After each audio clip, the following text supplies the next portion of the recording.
Aujourd'hui, nous allons parler de quelque chose de merveilleux, de quelque chose que j'aime et que j'ai sur le cœur parce qu'il y a beaucoup de gens qui m'ont posé des questions. Mes conseillères, quand vous parlez de l'entrepreneuriat, nous aussi on est entrepreneurs, on fait ceci, on fait cela.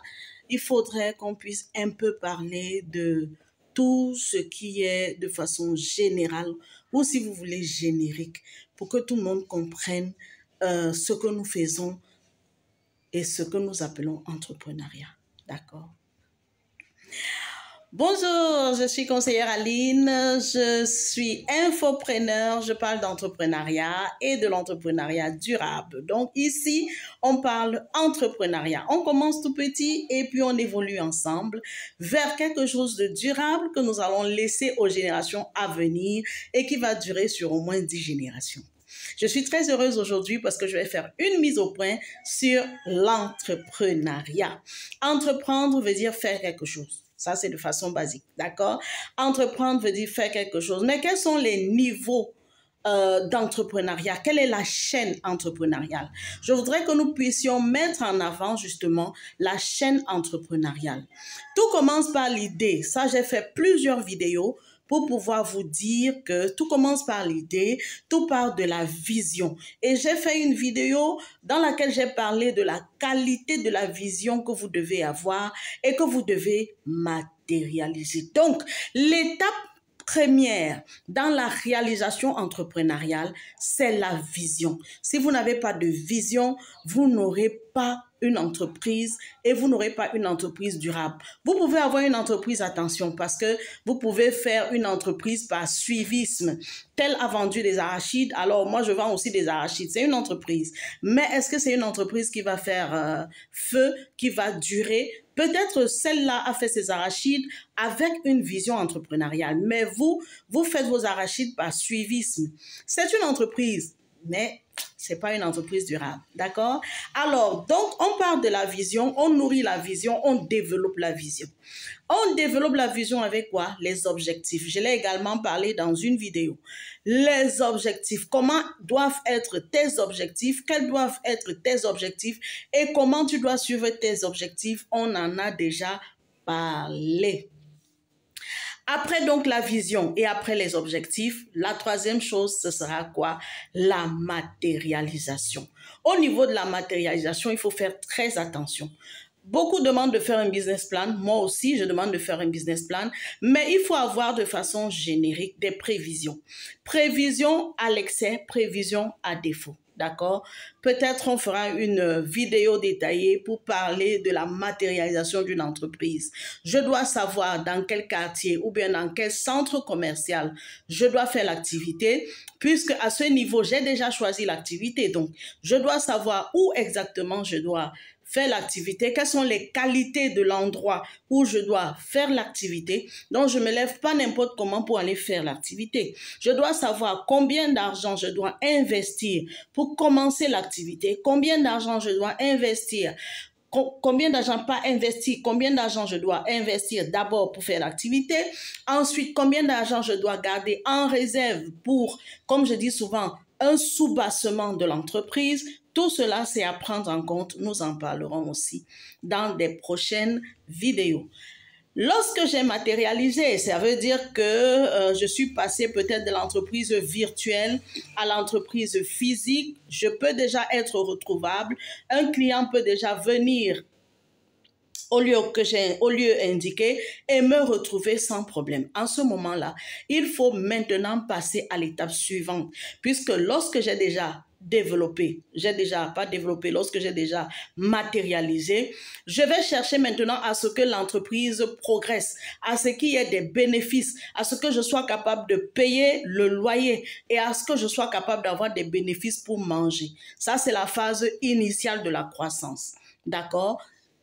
Et je pense que c'est la phase dans laquelle plusieurs personnes qui disent faire l'entrepreneuriat sont. C'est-à-dire que est-ce que l'entreprise que je fais ou est-ce que le business que je fais me permet de payer le loyer du business? Est-ce que ça me permet de manger? Si c'est OK, alors j'ai une entreprise qui fleurit. Bon, c'est vrai que à ce niveau-là, on peut le dire, mais ça ne fleurit pas vraiment parce que il y a plusieurs paramètres qu'il faut mettre en jeu pour pouvoir définir vraiment le niveau de floraison, si tu veux, de l'entreprise.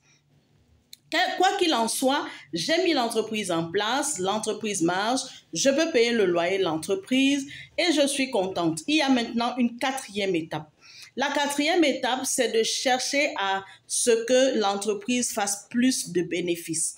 Et pour que l'entreprise fasse plus de bénéfices, il y a une chose inévitable, c'est que je dois recruter. Donc, j'ai passé la phase de visualiser, j'ai passé la phase de matérialiser, je suis maintenant à la phase d'investir. Pas d'investir pour investir, mais investir pour le développement de l'entreprise, pour que l'entreprise prenne du poids. D'accord? Donc, à cette phase-là, si je veux que mon entreprise grandisse, je serai débordée par les tâches à réaliser dans cette entreprise. Donc, je dois absolument envisager un recrutement. Je vais recruter une personne que je vais payer, bien sûr, et qui va faire en sorte que l'entreprise produise plus. Je ne peux pas recruter quelqu'un qui va ramener l'entreprise en arrière. Ça ne marche pas. Là, il faut faire partie de la personne. Si je recrute, c'est pour que l'entreprise puisse faire plus de chiffres. Donc, l'entreprise est en train de prendre du poids. Si on définit l'entreprise comme un squelette, à ce niveau de l'entrepreneuriat est en train de prendre cher, en train de prendre la graisse, est en train de se développer, de prendre du poids. Alors, je recrute une personne. Si ça tient, la personne est satisfaisante, je peux recruter une deuxième si je veux. Mais c'est la phase du recrutement pour le développement matériel et financier de l'entreprise. C'est une phase très importante à laquelle l'entrepreneur doit être préparé. Parce que ici, il s'agira beaucoup plus encore de gestion financière, mais aussi de gestion managériale. Parce que lorsque je commence à faire entrer des gens dans l'entreprise, il faut que je puisse les manager. Si je suis un mauvais manager, l'entreprise va tomber à ce niveau de recrutement. D'accord? Ensuite, il y a un autre palier. Je vous ai dit que je développe ici aujourd'hui les étapes de l'entrepreneuriat parce que c'est par étapes. Et il ne faut pas être frustré si une personne est à telle étape et que toi, tu es à une autre étape. Ne sois pas frustré. Il faut comprendre comment ça fonctionne. D'accord? Alors, j'ai fini la phase de recrutement, de développement où mon entreprise doit prendre du poids. Je passe maintenant à une autre phase. C'est la phase de stabilisation. Ce n'est pas parce que j'ai recruté que l'entreprise est stable. Attention, il y a des grandes entreprises qui ont plusieurs employés et qui ferment boutique après. Donc, il faut stabiliser l'entreprise. Ça veut dire quoi stabiliser l'entreprise? Il faut amener l'entreprise à fonctionner par elle-même sans avoir besoin de ta présence, toi l'entrepreneur, toi le chef d'entreprise, toi le fondateur. Il faudrait que tu puisses arriver à capitaliser tes énergies vers des personnes qui vont prendre la responsabilité de la gestion de l'entreprise et qui vont faire fonctionner l'entreprise sans avoir besoin de ta présence physique. Bien sûr, tu vas valider les dossiers, même étant à la maison, même étant à distance. Parce que si tu veux que l'entreprise se déploie ou se multiplie, il faudrait que tu sois en retrait pour avoir une vue aérienne sur l'entreprise et avoir du temps justement pour programmer sa multiplication. Donc là, tu es à la phase de stabilisation. Et à cette phase-là, il faudrait que tu arrives à pouvoir amener ton personnel à comprendre qu'il y aura plus de demandes, il y aura plus de rigueur de ta part, il y aura plus de sollicitations que tu feras pour qu'ils puissent progresser eux-mêmes. Leur développement personnel, tu dois prendre en compte l'aspect de leur développement professionnel, leur formation et autres, pour qu'ils soient au niveau. Sinon, tu recrutes plus grand que toi, tu recrutes plus futé que toi, etc., qui prendra en charge la phase de stabilisation de l'entreprise. D'accord? Passé ce niveau-là, il y a maintenant le niveau de la multiplication. l'entreprise doit se multiplier, doit se multiplier. Je voulais dire dédoubler, mais c'est pas un dédoublement, parce que si tu dédoubles, ça veut dire que tu fais 2 entreprises et puis ça va. Mais tu n'es pas à ce niveau-là. Tu es au niveau où tu dois faire des entreprises qui doivent atteindre l'international. Sinon, tu as fait peut-être une boutique du quartier et puis c'est bon. Mais il faudrait que tu puisses avoir dans ton mindset l'idée de pouvoir faire très grand. Et donc, lorsque tu as déjà stabilisé, il faut penser à la multiplication. Et à ce niveau-là, il y a encore d'autres défis. Donc, écoute mon Alinois et mon Alinoise. La vidéo d'aujourd'hui, c'était tout simplement pour t'expliquer d'abord ce que c'est que les étapes de l'entrepreneuriat. Lorsque tu n'es pas arrivé à la phase de multiplication, tu ne peux pas dire que tu as bâti une entreprise durable. Attention, ici, dans le cabinet conseil de conseillère Aline, nous sommes là pour vous amener à bâtir des entreprises durables. Nous aussi, nous sommes dans l'entrepreneuriat et nous avançons ensemble. Nous ne donnons pas des leçons comme des leçons théoriques. Nous avançons ensemble pour pouvoir vous montrer comment ça se passe et vous aider à faire pareil. Si tu as besoin de conseils, contacte-nous. Pour faire une entreprise durable, respecte les échelons. Think, mindset, your vision, ta vision.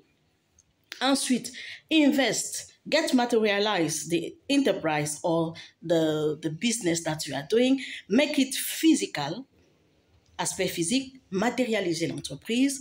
Ensuite, involve some people in the company, recrutement, pour pouvoir amener l'entreprise à avoir de la graisse, à avoir de la chair et à grossir. Get people involved. Take some personnel. Pay them their salary and they will work for you. Quatrièmement, il faut penser, après avoir recruté, il faut penser à pouvoir stabiliser. Stabilize the company. Make the company function without your presence. Can the company that you are making or can the business that you are doing able to function without your presence? If it is yes, then you have stabilized the business. If it is no, be careful, you can still fall down. So, this is the level of stabilizing the business. Cinquièmement, dernière partie, multiplication. Multiply. When you are stabilized, you have time to have an overview of your company. You have time to know what is happening because you are not there in the movement to do everything, so you are in the backup. You can think more, you can have more ideas, and you can multiply your business. Then and there, you can say that you have a company that will last for generations. And we here in Cabinet Conseillère Aline, we are here to help you build companies that will last for generations. Nous sommes ensemble, on reste ensemble. Bon courage entrepreneurial, nous allons réussir ensemble. D'accord?